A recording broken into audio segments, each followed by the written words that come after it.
कहानी की शुरुआत चिले की एक खतरनाक जेल से होती है जिसका नाम सांटियागो प्रिजन है। इस जेल में करीब 400 लोग बंद हैं, लेकिन ये आम अपराधी नहीं हैं। ये सभी लोग सरकार के खिलाफ आवाज उठाने वाले प्रोटेस्टर्स हैं। इसके बावजूद इनके साथ बहुत बेरहमी से पेश आया जाता है। इस जेल का जनरल एंड्राडे है जो बेहद निर्दयी और जालिम इंसान है। वो इन कैदियों को सबक सिखाना चाहता है, इसलिए उन पर हर दिन जुल्म करता है। जेल का हेड ऑफिसर साफ शब्दों में चेतावनी देता है, अगर किसी ने भी भागने की कोशिश की तो उसे वहीं मार दिया जाएगा, क्योंकि यहाँ हर कैदी हर वक्त निगरानी में रहता है। इन कैदियों में से 5 लोग एक ही ग्रुप से जुड़े होते हैं। इस ग्रुप का लीडर होता है लियोन। इन सभी का सिर्फ एक ही सपना है, किसी भी तरह इस जेल से बाहर निकलना। कुछ समय बाद इन कैदियों को एक नई जेल में शिफ्ट किया जाता है, जहां उन्हें खुद अपनी मर्जी से सेल चुनने का मौका दिया जाता है। लियोन तुरंत सेल 50 की तरफ भागता है, क्योंकि उसे पता था कि इस सेल के नीचे से बाहर निकलने का रास्ता बन सकता है। लेकिन जब वो वहां पहुंचता है तो देखता है कि वो सेल पहले से किसी और ने ले लिया है। मजबूरी में लियोन सेल 51 चुन लेता है। उसके बाकी साथी अपनी पसंद के सेल ले लेते हैं। बाद में उसके 2 साथी लियोन से कहते हैं कि सेल 50 बहुत जरूरी था। लियोन समझाता है कि वो ऊपर वाले फ्लोर पर था, इसलिए देर हो गई, जबकि उनके सेल नीचे वाले फ्लोर पर थे। अब प्लान बिल्कुल साफ था, उन्हें किसी भी कीमत पर यहाँ से भागना था। हालांकि ये बिल्कुल भी आसान नहीं था। जेल में हर कैदी से वही काम करवाया जाता है जो उसे अच्छे से आता हो। लियोन अपने साथियों से कहता है कि उन्हें जमीन के नीचे एक लंबी सुरंग बनानी होगी। इस ग्रुप में एवन नाम का एक आर्किटेक्ट भी होता है। लियोन उसे जिम्मेदारी देता है कि लगभग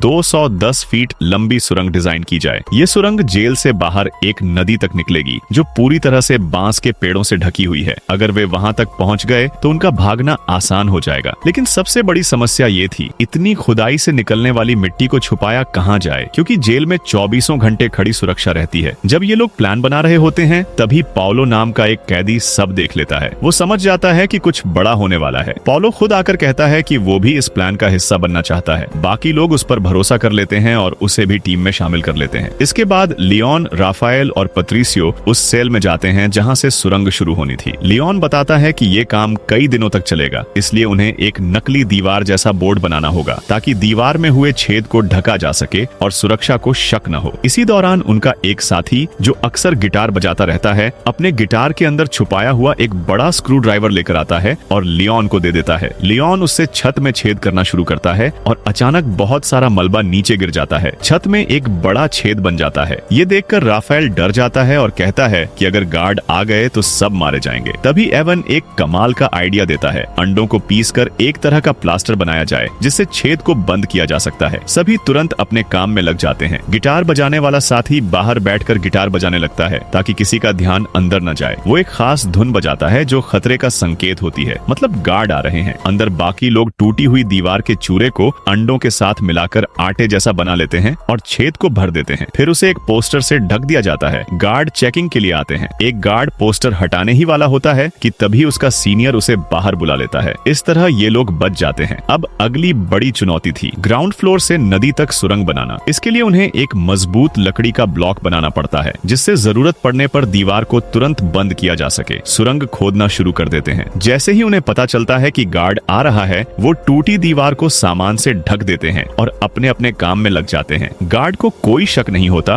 और वो चला जाता है। इसके बाद रेडियो की आवाज तेज कर दी जाती है और सुरंग खोदने का काम फिर शुरू हो जाता है। दीवार को उसी शेप में तोड़ा जाता है जिस शेप का ब्लॉक बनाया गया था। फिर ब्लॉक फिट करके टेस्ट भी किया जाता है, लेकिन अब उन्हें पहले से ज्यादा सावधान रहना होता है, क्योंकि एक छोटी सी गलती उनकी पूरी जिंदगी खत्म कर सकती थी। जब सुरंग बनाई जा रही थी तो उससे निकलने वाली मिट्टी सबसे बड़ी समस्या बन गई थी। इसलिए ये लोग चालाकी से सुरंग से निकली मिट्टी को ऊपर वाले उस सेल में ले जाने लगे जहां पहले गलती से दीवार टूट गई थी और जिसे अंडों से बने प्लास्टर से ढका गया था। वही जगह अब उनकी मिट्टी छुपाने की जगह बन गई। जेल में दिन बीतते जा रहे थे और ये लोग रोज इसी तरह सुरंग खोदने के काम में लगे रहते थे। जब भी खुदाई होती, उनका गिटार बजाने वाला दोस्त बाहर जोर जोर से म्यूजिक बजाता, ताकि अगर कोई सिक्योरिटी गार्ड सेल की तरफ आए तो वो खतरे वाला म्यूजिक बजाकर सबको अलर्ट कर सके। इसी दौरान ऑस्कर नाम का एक और कैदी उनकी हरकतों को गौर से देखने लगता है। उसे समझ आ जाता है कि ये लोग रोज एक ही पैटर्न फॉलो कर रहे हैं। अगले दिन जब एवन सुरंग की गहराई नापता है तो उसका चेहरा उतर जाता है। इतने दिनों की मेहनत के बाद भी सुरंग बहुत कम आगे बढ़ पाई थी। एक दिन जब उनका साथी पीठ पर बैग में मिट्टी भरकर उसे ऊपर फेंकने जा रहा होता है, तभी एक सिक्योरिटी गार्ड उसे रोक लेता है। गार्ड पूछता है, इस बैग में क्या है, खोलकर दिखाओ। जैसे ही बैग खुलता है, ऊपर सिर्फ सामान नजर आता है। असल मिट्टी नीचे छुपाई गई होती है, इसलिए गार्ड को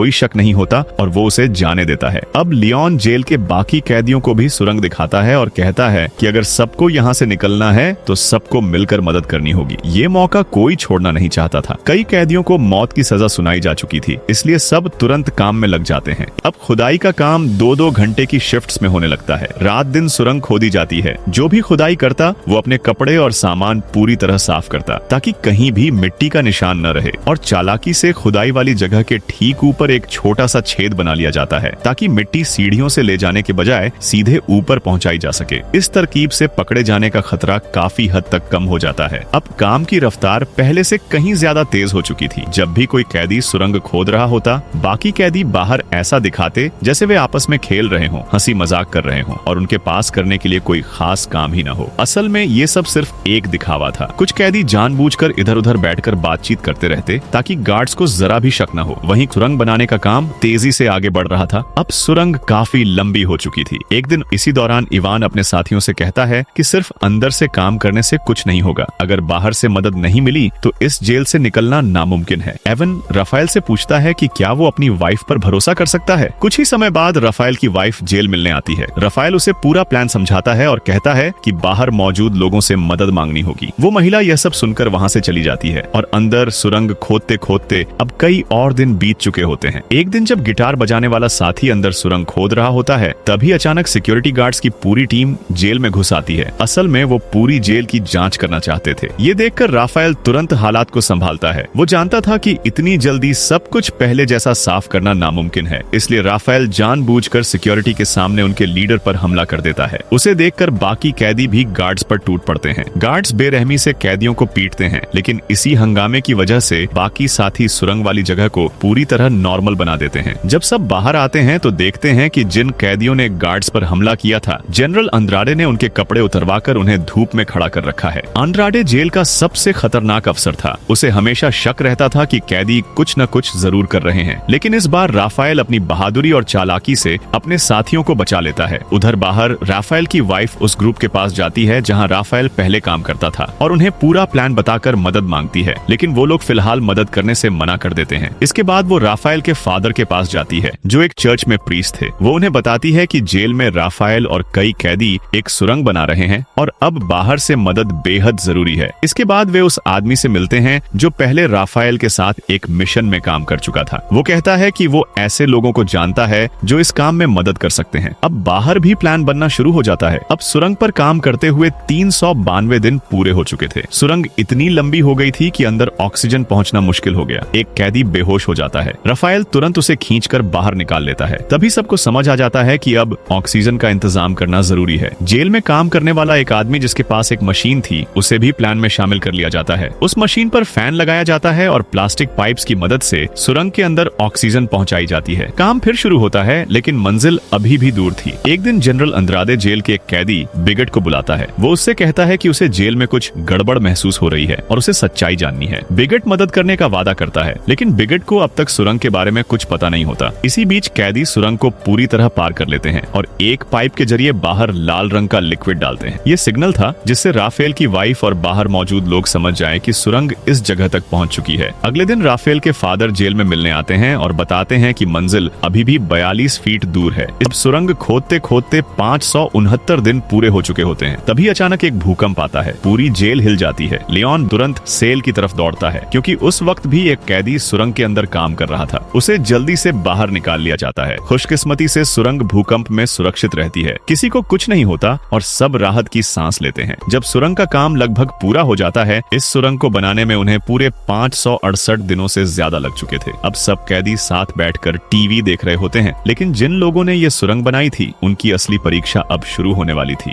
उधर बिगट भी बाकी कैदियों के साथ टीवी देख रहा होता है। अचानक बिगट को महसूस होता है कि राफेल और उसके कई साथी नजर नहीं आ रहे। यहीं से उसे शक हो जाता है। वो जांच करने के लिए बाहर निकलता है, लेकिन तभी उसके सामने वही कैदी आ जाता है जो व्हील चेयर पर था। वो उसे रोकने की कोशिश करता है, लेकिन बिगेट उसे धक्का देकर सीधे उस सेल तक पहुंच जाता है जहां से सुरंग बनाई गई थी। उस वक्त वहां सिर्फ ऑस्कर बचा होता है। बिगेट समझ जाता है कि जेल में सुरंग बनाई गई है और वो जनरल को बताने ही वाला होता है, लेकिन ऑस्कर उसे पकड़ लेता है। दोनों के बीच जबरदस्त हाथापाई होती है। बिगोट ऑस्कर को बुरी तरह घायल कर देता है, लेकिन आखिरकार ऑस्कर कई जोरदार पंच मारकर बिगोट को बेहोश कर देता है। हालांकि ऑस्कर की हालत भी बहुत खराब हो चुकी होती है। वो इतना जख्मी होता है कि सुरंग में वापस नहीं जा पाता। सभी कपड़े बदलते हैं और ऊपर खड़ी एक बस में बैठ जाते हैं, लेकिन ऑस्कर अब तक नहीं आया होता। सब लोग बेचैनी से उसका इंतजार करते हैं। उधर जेल के अंदर व्हील चेयर वाला कैदी बाकी कैदियों को बता देता है